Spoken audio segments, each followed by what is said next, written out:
Welcome back dito sa channel natin. Andito tayo ngayon sa may EDSA Balintawak. Binuksan na pala ng MMDA ang mga bago at modern na EDSA Carousel Station.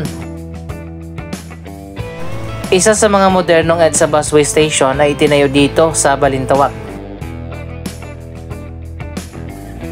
Apat yung bagong station ng EDSA Busway ang may mga elevators na.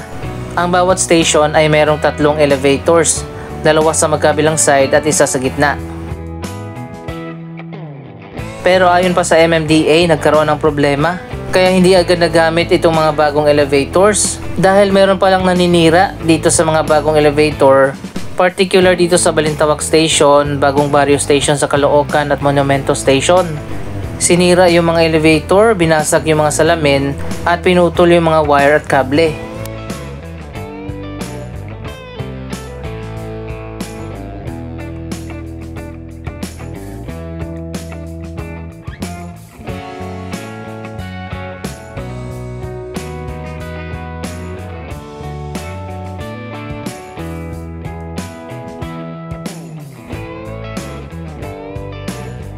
Sa ngayon, ayon pa sa MMDA, unidentified pa yung mga salarin na gumawa niyan. Yung mga bagong elevator tuloy dito sa Balintawak Station hindi pa magamit. Kailangan pa munang i-repair dahil nga sinira.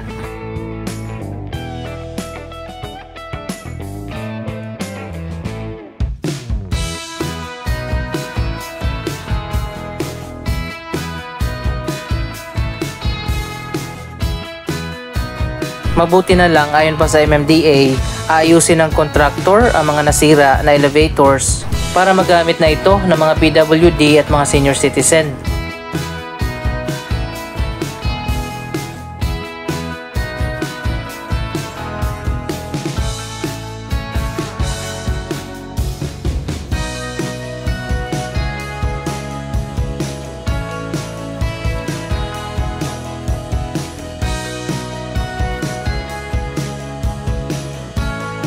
Sa ngayon, ito munang footbridge ang pwedeng daanan ng mga commuters dito sa Balintawak Station.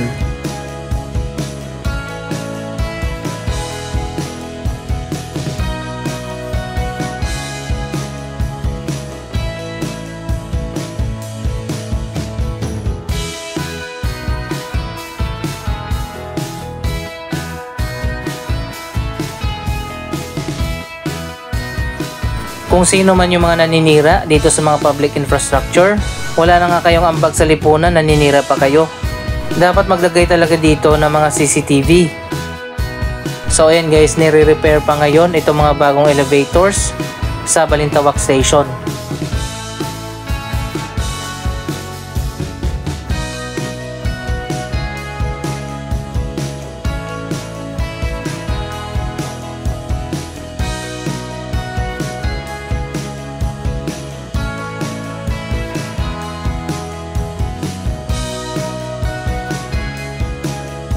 Sa ngayon, 4 pa lang na EDSA Busway Station ang may mga elevator. Ang Monumento Station, Bagong Barrio Station, Balintawak Station at PhilAm QC Station. Meron na rin yata sa Guadalupe Station. Pero soon yung iba magkakaroon din.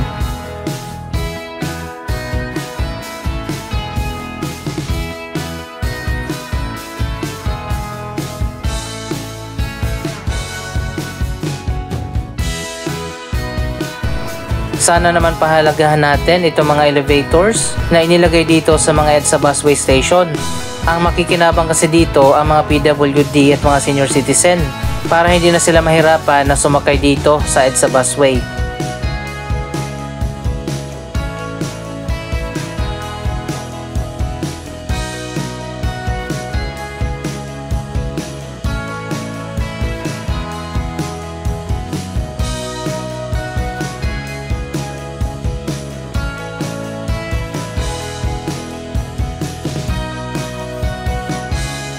Sasakay tayo dito sa Balintawak Station at pupunta tayo dun sa isa pa na bagong stasyon sa PhilAm QC. Kamakailan lang nagtrending yung station doon at nabalita pa nga dahil nga sa mataas na ramp na dadaanan ng mga PWD. Puntahan nga natin.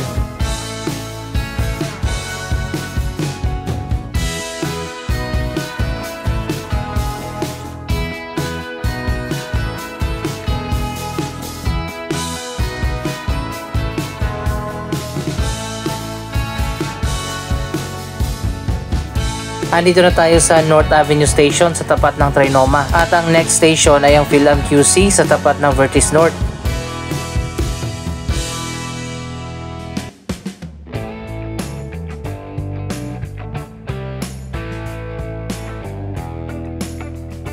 Yung station naman dito walang elevator, pero matagal lang operational ang station na ito.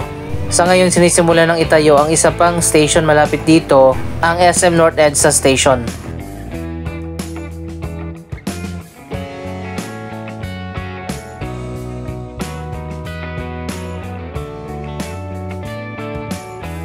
So ayan guys, nakababa na tayo dito sa isa pang bagong EDSA Carousel Station. Dito naman nakadisplay ang bagong digital clock.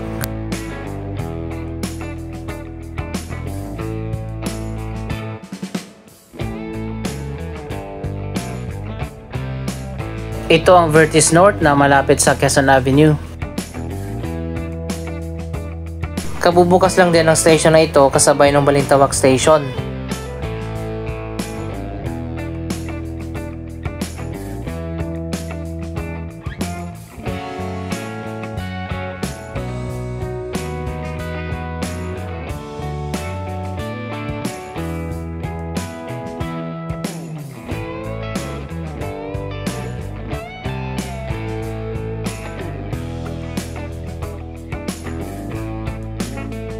Dito sa hagdanan, meron pang isang digital clock.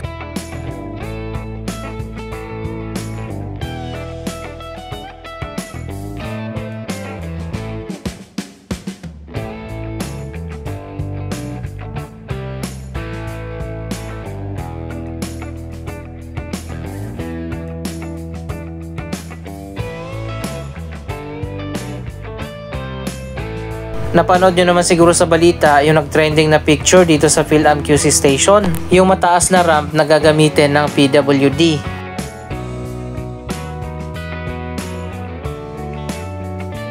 Ang elevator naman dito ay gumagana. Ayan, makikita natin merong takip yung pindutan para hindi sirain.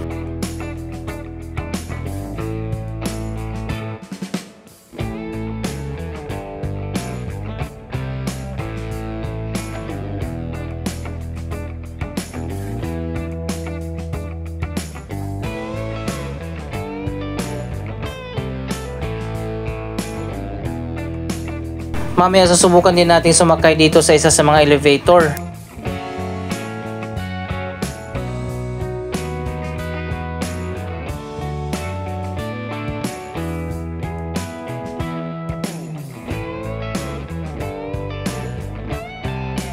So ito pala yung nag-trending na ramp na masyado raw mataas at matarik. Susubukan nating bumaba dito papunta doon sa elevator sa gitna. Oo nga, tama, sobrang taas nitong ramp. Para kang tinutulak na pababa, kailangan mong kumapit dito sa railing.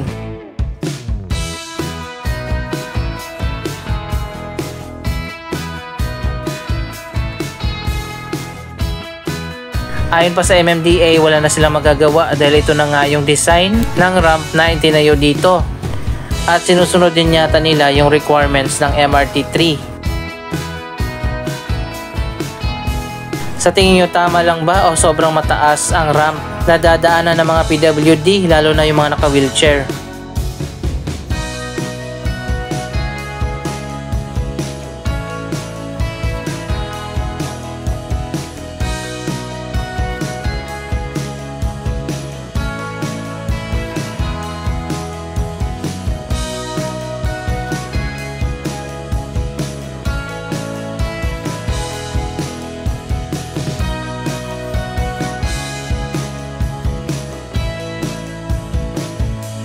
Ang PhilAm QC Station ay walking distance lang mula dito sa bagong Soler North Resort.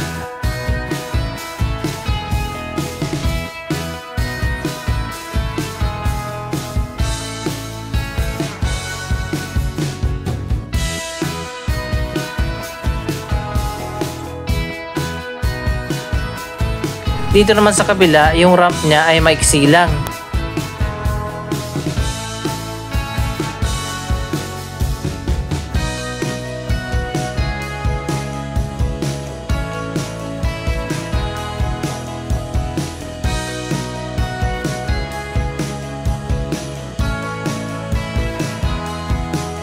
Susubukan na natin na sumakay dito sa bagong elevator. Ngayon ko lang napansin, medyo masikip pala siya.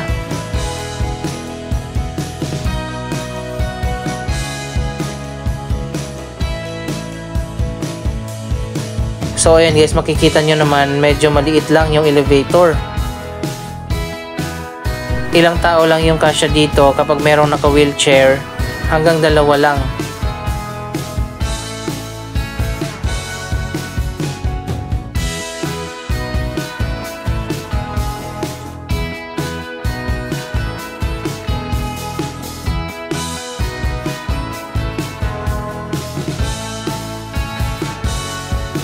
Anyway, malaking advantage pa rin para sa mga commuters ang mga bagong elevator na itinayo sa ilang mga station.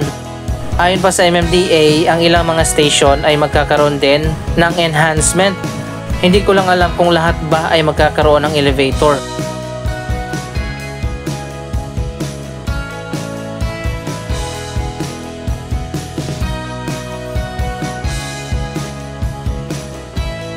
Sa ngayon, nasa 23 na ang mga station ng EDSA Carousel.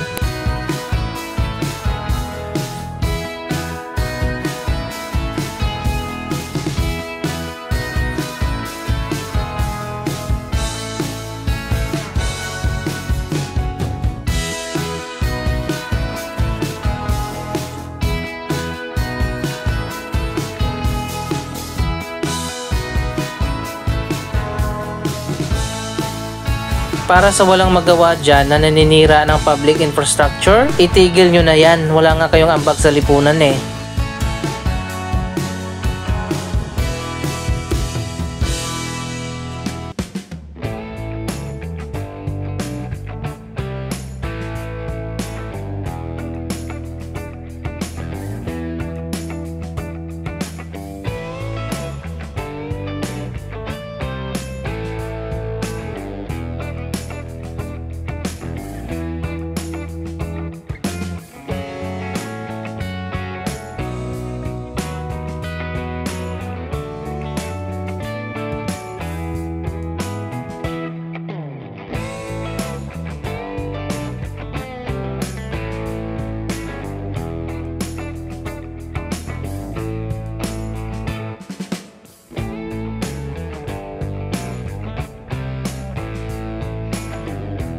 Ito na ang bagong hotel and resort sa may Quezon City. Napakaganda na pala dito sa bagong Solaire Resort North.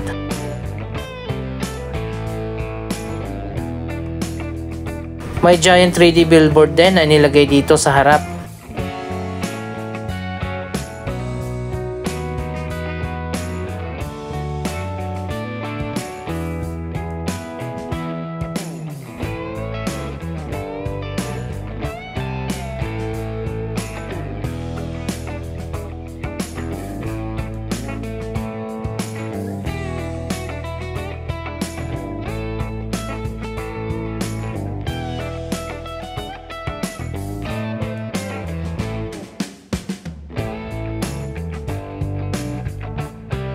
Natapos na rin pala yung landscaping dito sa harap ng hotel.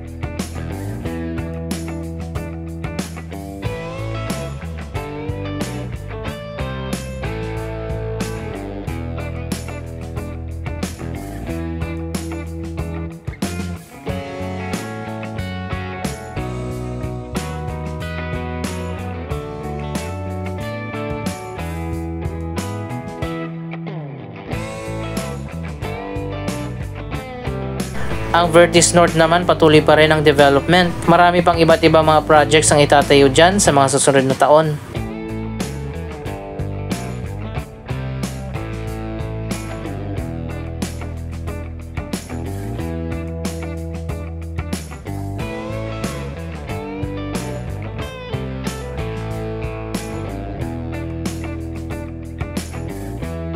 Ang UNTV Tower naman malapit na rin matapos. Yung 3 spiral na lang dun sa taas ang hindi pa nagagawa.